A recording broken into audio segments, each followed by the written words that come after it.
Cloud.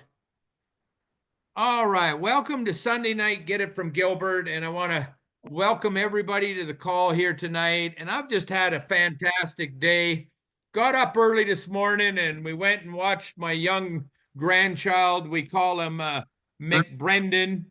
He's out at the fire right now. He's been skidooing all day, rolling off of the quad, and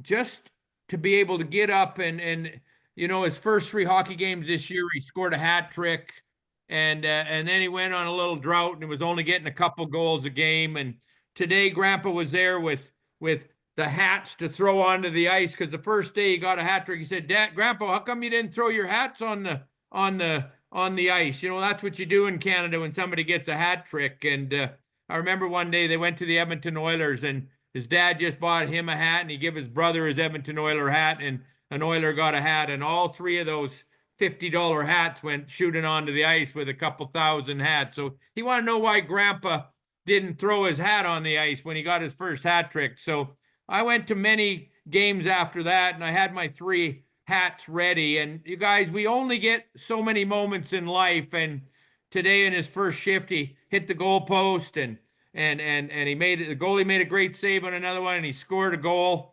And then the next shift, he scored a goal. I went running out to the car to get the three hats. And then the last shift of the game, he gets his fourth hat trick. And I'm just throwing the hats over the board. I got to pick up the mesh, and I'm throwing the hats out. And you guys, you got to seize those moments. You got to seize those moments because that's all they are, is moments. And, I was watching Bob Proctor today, and he talked about building a self-image. And I will tell you, for those that were listening to the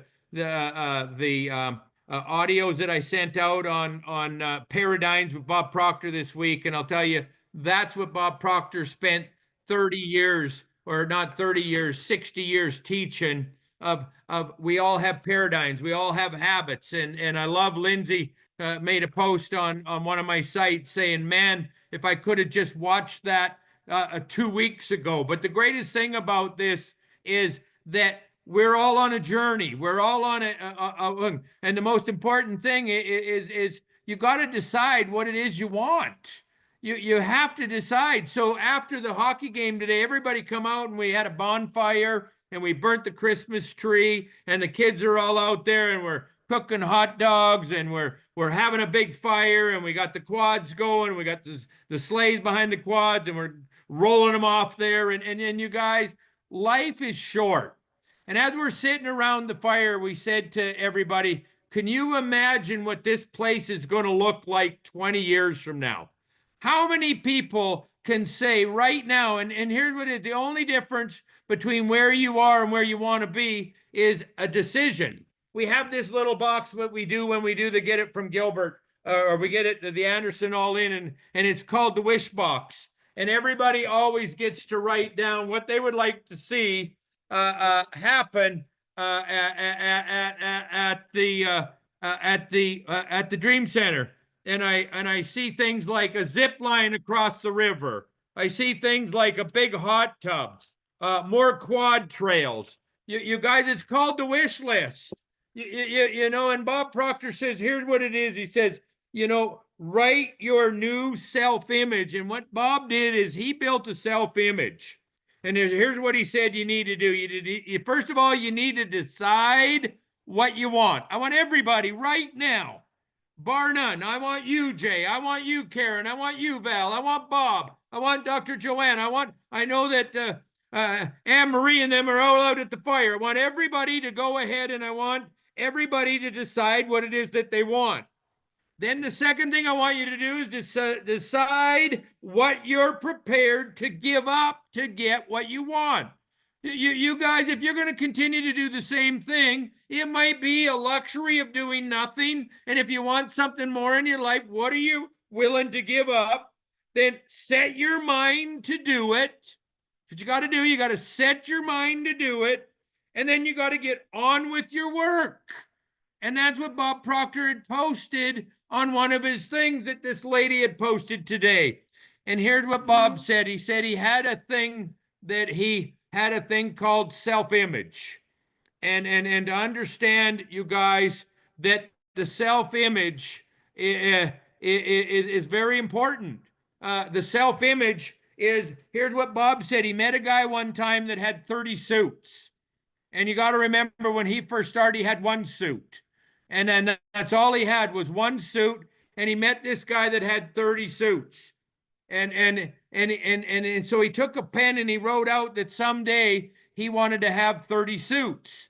And so what he did is, he says, you want to go ahead and build an image of what you want to become. Pick a mentor, pick a coach, pick whatever it is. Pick somebody that's successful in your business, whatever you want, and so on. And so he went on, and then he met this guy. He said he looked like he come out of a Volve magazine.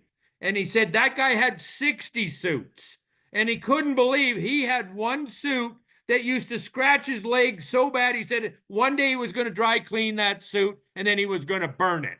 You guys, but you see, he built that self-image because in that image, he said that this guy that wrote the book about being one of the most successful person and being the best dressed person in the room, and Bob Proctor made a decision that he was going to do that. Now, there was a place in Toronto that had a place that was called the Knack Shoe Store. Now, you guys, a Knack Shoe Store used to sell some of the best shoes in Toronto. And he walked by the store one day, and there was this beautiful set of shoes sitting in the window. And he said, I'm going to buy myself a set or a pair of those amazing shoes. And so what did he go out and do? One day he made a decision that he was going to buy those shoes. And then he went out, and instead of buying those shoes, you guys, he took a picture of them. By the way, a picture. Remember, why do we go ahead and laminate what we want? But it's because what we want to do, we want to laminate what we want, and then that's a picture. And then he ended up buying them shoes. But here's what I'm going to tell you. There's a shoe store in Italy, and I think it's called the Audria's or something shoe store, and maybe somebody from Italy maybe knows they're world famous.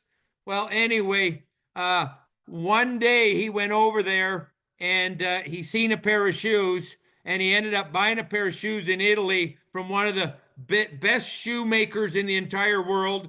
He measured out his feet, and then he started buying them. And here's what he ended up saying: I must have 60 pairs of them shoes from Italy now. Okay, now think about what he's saying. All right, these are the best shoemaker in the world. He says, I have a couple of boxes of shoes that are sitting in my closet that I haven't even wore yet, from a guy that makes the best shoes in the world. You see, first of all, here's a guy that has one suit. Here's a guy that doesn't have any shoes to speak of. And he's starting to build a self-image of what he wants. And then what does he go out and do? He starts to get these suits. You know, he told me a story one time. I was fortunate enough to be one of the couple hundred people that flew into his 50th anniversary of celebrating what was called 50-year anniversary of Teach and Think and Grow Rich. And there was people there from all around the world. And I was honored that I got to be invited there. And there was maybe 200 people, and they come from all around the world. And people went up there and talked. And I brought him a gift of a chandelier that I got from Napoleon Hill's father's house. And he was so impressed with that gift. And actually, after he passed away, his wife sent me that chandelier, and I'm going to put it in my home when I build the next place. But here's what his brother got up and said, and this is why he said he stopped working with Bob. He said they used to be partners and they used to work together, and they were having a hard time making payroll. Has anybody had a hard time making payroll? Has anybody had a hard time in their life making enough money at the end of the month, or having enough month at the end of the money? We've all been there. I'm going to tell you, if you haven't, you've never pressed the limit. So anyway, they couldn't make payroll this Friday, and they were wondering where Bob was at. Well, where do you think Bob was? He was across the street getting three $10,000 suits measured up. couldn't make payroll. But what was Bob doing? He was building an image in his mind of getting three most expensive suits made by a tailor. And he went there and he bought this, it was ordering three suits and they couldn't make payroll. You guys, when you build an image and you hold that image and you get emotionally involved in that image, and that's what it calls the winner's image, and you hold that picture and you go out and you create that picture. Now, was he doing the work? Oh, you better believe it. He was working so hard when he was cleaning offices. Here's his story, and I'm sure 99% of you have heard this story, but he was working and making $4,000 a year. He owed six. So if he worked an entire year, are you with me? Worked an entire year, he'd only be able to pay half his debt off if he didn't spend any money. And then something changed in his life, and he made a decision to change his life. And the next year, he took his income to 75,000, and then well over $1 million the year after. And he spent the next 60 years teaching what he learned. And he went down. He worked with Earl Nightingale for 9 years to figure out what he did. And you guys, it all starts with an image. It all starts with writing down. And you guys, it doesn't matter what I do. I surround myself, everything in my office. It says work hard, dream big. Can anybody see that book? It's a journal. We're sitting around the fire and I'm saying to everybody, I keep these trophies here beside me. I won 9 of these, and that means I sold 60 houses a year in real estate. And I got stuck at 60 houses a year, and all of a sudden one day I changed my paradigm and we sold 102 houses.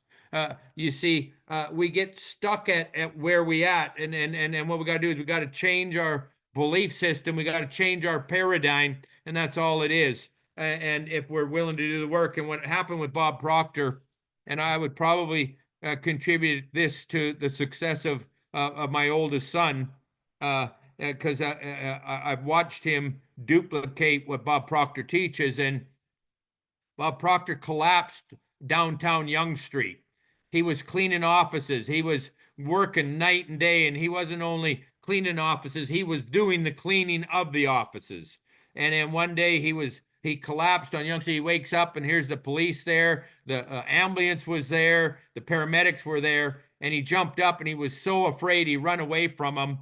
And some little voice said to him, he said, if you can't clean all of the offices, don't clean any of them. So find yourself, are you doing all the work? Are you doing everything in your power to go ahead and do everything? Well, that was the day Bob Proctor never cleaned another office in his life. And then he started cleaning offices in Montreal, Chicago, Boston, London, England. And he started hiring people to clean the offices. And all of a sudden, that's what took his business from 75,000 to well over $1 million. And you guys, he never cleaned the office. When my son started his business and he started a paint business, he did not paint. He got all the work, and then he got a drywall business, then he got a firewall business, then pretty soon he's got 50, 60 people working for him. The power of leverage. That's the greatest thing about network marketing. You guys, I got to give it up for Judy this week. And I said to Judy, I would love to come to her meeting on Tuesday night, but I said, the amazing Connor McDavid is going to be playing in maybe one of the greatest games that will ever be seen in the last 10 years. And I said, I want to watch it. So I stayed home and Judy went out and did the meeting. And I'll tell you, she had a fantastic meeting. And I said to, I call him Connor McBrendan. I said, did you see Connor McDavid score that goal in overtime? And he said, yeah, I sure did. He said it was epic. This is an 8-year-old kid saying it's epic. You guys, what does epic mean in the mind of an 8-year-old boy? But all I'm going to tell you, it's pretty profound. But here's what I'm going to tell you. You can be epic. Anybody on this call can be epic, as long as you decide what it is that you want. And here's what I'm going to tell you. If you don't want anything more in life, if you are happy where you're at, then you know what? I wrote a thing on Facebook this week. I said I might be a little bit wrong, but I said the two most important things are your health and your time. And because if you're not healthy, it doesn't really matter. There's an old saying that you can have a million problems in the world, but when you get sick, you only have one problem. Okay. And that's one problem because, I mean, you can spend all your money getting well again. But here's what I know about health and wellness. I believe, beyond a shadow of a doubt, I have a book called The 5 a.m. Club. And I read that 5 a.m. Club when my first health coach got the first day I worked with her. She sent it to me at 5 o'clock in the morning, and I read that book. And somewhere in that first chapter, it said, how would you like to add decades to your life? Anybody would like to add decades to your life? All right. Now, I don't think you want to add decades to your life if you're not healthy. I don't think you want to add decades to your life if you don't feel good. But you guys, if you added decades to your life, what have you done? If you become healthy, you add decades, you've just bought yourself more time.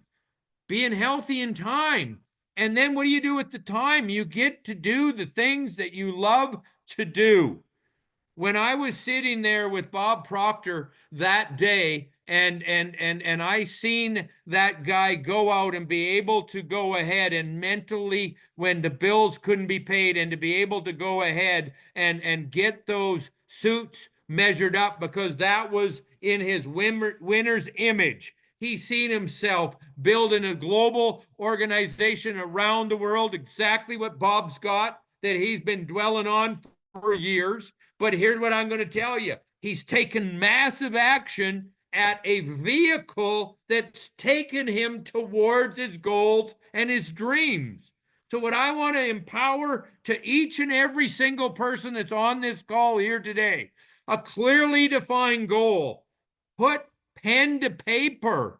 You guys, you have to put pen to paper. And then just do what I said. Then decide what price you're willing to pay. Now, you know, not the goal your husband wants you to have, not the girl your wife wants you to have, not the goal that your girlfriend wants you to have, not the goal your boyfriend wants you to have, not the goal that your kids want you to do. If you truly want to be free, it has to be the goal that you want. You know, I've got I just seen it sitting here, and it must have fell. I've used this so many times in my life, and where did it go? Right here. Can anybody see what I have here?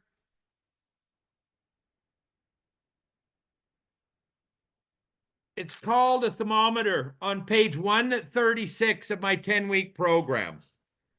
It's called I've used it on almost, I would say I've used it 50 times on my goals, whether they're 30-day goals, whether they're 90-day goals.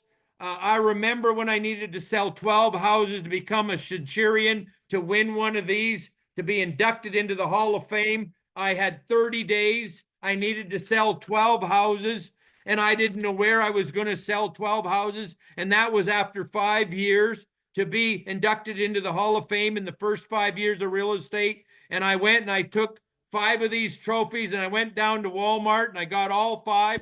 And I put a picture of the Hall of Fame, and I got this out there, and I colored the bottom in red right away, and that represented my first one. Get that really, really big.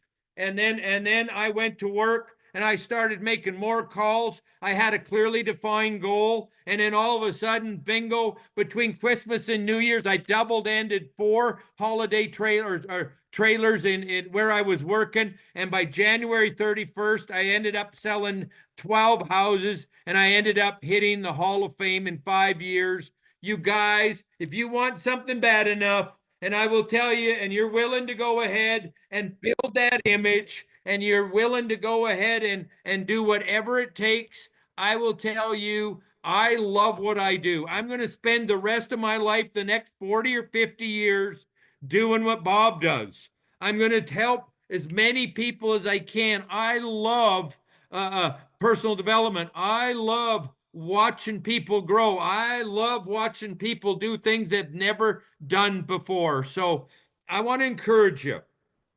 The books you read, the tapes you listen to, and the people that you hang out with will determine where you end up in life. And you guys, I know a lot of you have been doing mastermind calls. A lot of you have been working in the book Think and Grow Rich, the richest man in the world. What did he say? He contributed all of his wealth, not some of his wealth, not half of his wealth. He contributed all of his wealth to his mastermind team. If you're going to do this on your own and to go out and to do things on your own, here's what I will tell you. It's your network is what your net worth. And what do I mean by that? I mean that as you build organizations and as you grow and as you start to build networks and you start to expand your vision and you learn the principles, they're called laws. And I want to end with this as I bring this in for a landing, and I took a snapshot, and I have no idea who this lady is. No idea. But I am going to get to know her. She had a post with Bob Proctor, and here's what was written in her post today. And you know, how do I know? It resonated with me, and it was absolutely amazing. So, you know, sometimes we think we know what we need.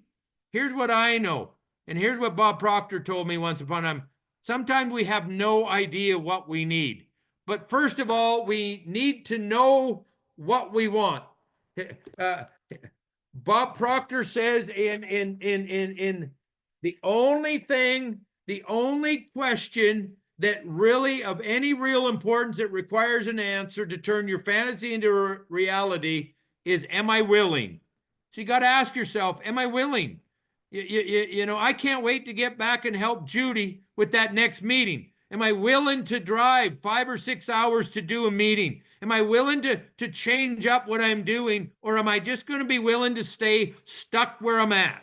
Okay, and here's what she said. This was amazing. And I'm going to read this, and I'm not the greatest reader, but I'm not going to speak life into it.